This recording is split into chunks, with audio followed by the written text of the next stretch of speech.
Alright, hey guys, welcome to the JDS show. It's that time again. Yep, it's the redraw challenge. And this week's redraw goes to Mr. The Hollowed Artist. Congratulations. I knew you can do it. I knew you can. Yeah, these drawings are selected randomly. And I just picked your fire guy. I didn't get the name.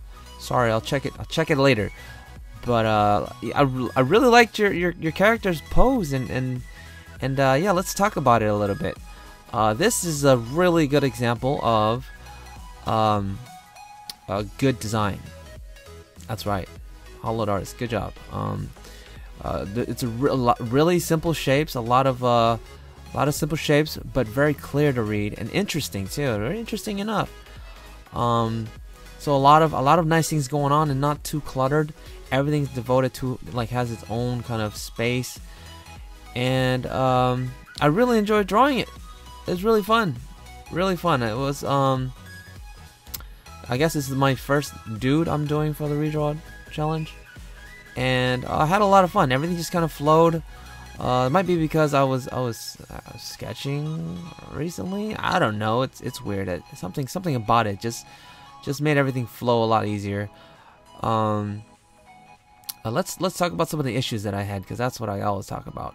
I just did the hair. I just little hair curly thing that you have in your character, and that's something that, again, like I mentioned before, I like to keep the spirit of you guys' original drawing, and I went with more of a big old curly thing, but I didn't think it fit very well, so I just did something smaller. But something weird happens every time I look at this while I'm editing. Is the drawing looks a lot better as I'm editing. I'm like, hey, that was fine, that was good, that was fine, that was good.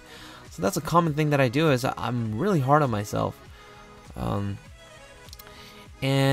some of the things you might have noticed, I was drawing some like fire markings for his superpower or whatever that is in his hands, and that's gonna bite me in the butt later because I have trouble with that. And also the foreshortening that I've done with my version in his hand worked well. Like the first couple sketches was fine. It was great. It was good. Oh, I don't know what happened, but I was getting defeated again later. So it happens. It's weird. I get like this tunnel vision. Gotta just pull back. Maybe take a break when you get tunnel vision and just step back and look at it again later. Not be so hard. So yeah, I'm doing the fire. I'm trying to figure out some sort of some interesting shape languages for the fire. A little more jaggedy, little more distributed, and you know, larger shapes, medium shapes, to small shapes, kind of thinking. And right now I'm trying to figure out the lines for what to draw in. And that's another thing I wanted to note, is that I'm gonna be inking it like an official kind of ink, semi-official. Because I say semi because the lines are broken up. But if you guys want your drawings to be a lot kind of more confident and a lot more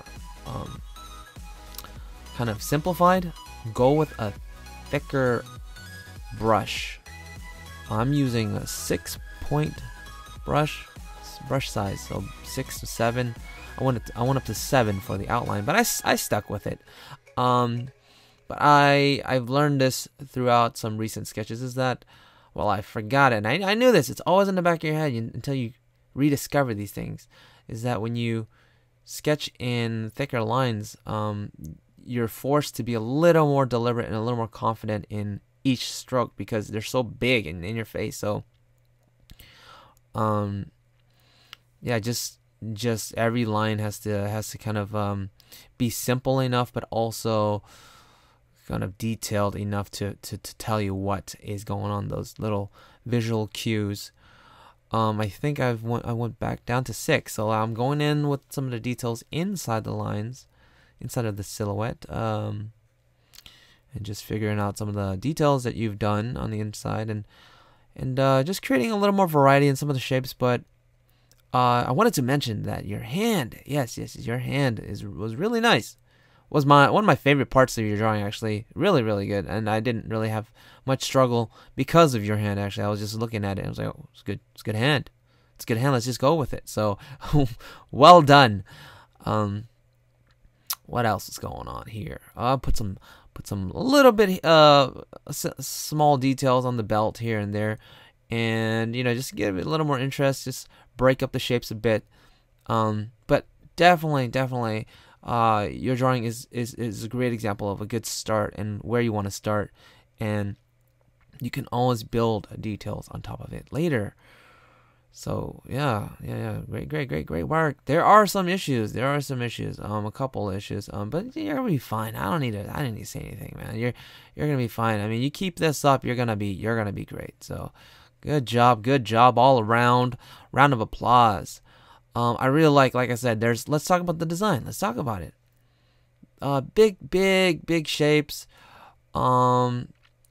And easy to understand. So he has a hoodie, a shoulder pad. He has one glove, a scar on his arm.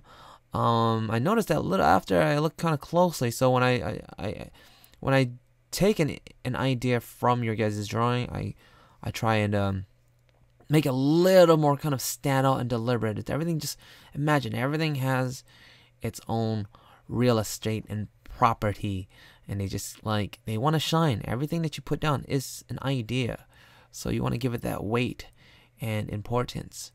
And I'm coming to the end almost, and talking about weight. We're putting these darker shadows, these cast shadows, and these crevices. Just gonna give it that more depth. All right, now let's talk. Oh, here it is. Here it comes. This is the hardest part. This is the part where it really messed me up. And I say really, anytime I stay long, anytime I get stuck for more than a minute, that means I'm screwed. I feel like I'm getting messed up and frustrated. So the foreshortening of the arm, actually going over it over and over, was each one it looked like it could work. Some of them not so much, but I kept redoing it because it just looked off. I don't even know. And when I initially sketched it, it looked perfect. It was rewind and go back. It was actually really good. So I'm struggling here. I'm like bip, bip, bip, bip, bip, bip. The lines don't even make sense. I had to do a little side sketch to help me try to figure it out a bit. Foreshortening, yeah, it can be a little difficult. But as one of my great instructors from our school once said, just stick to the thumbs. Stick to your rough draft. You figure it out there, and you try to change it up later. It's gonna be messy. All right, so the folds for his shirt on the right side are right. I made a little marking there. It's kind of thought maybe he could have a belt going over there, so I added that. But I left out one thing that I felt like I should have put it back in there, which was the little studs. I think they're studs underneath his mouth. They look good. Like I said, when I look at it later, I'm like, it's fine. Actually, the little fold under his lip was removed in the end.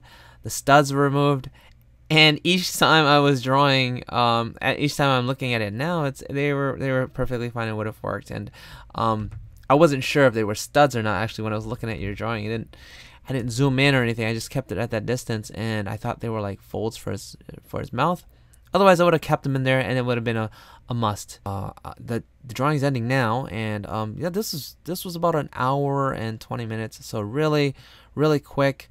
If anybody wants to see their drawing redrawn, just put a redraw comment on this drawing that I'm going to be posting on my Instagram, the Jetty Jet Show.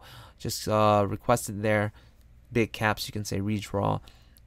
FYI, I am not going to be able to do as many weekly because I'm trying to devote more time to other things, and it's coming very soon. Some new stuff that I'm going to be doing, some new content. So probably twice a month. I mean, I think that's fair. This thing does take up some time. Editing takes a while. Yeah, thanks everyone who participated. I'm sorry I'm not going to be doing this as often. I know it's a boo-boo. I'm a boo-boo head. But thanks again, Hollowed Artist. Great work. I'll check you guys later. Ba-da-ba-boom-beep-boop.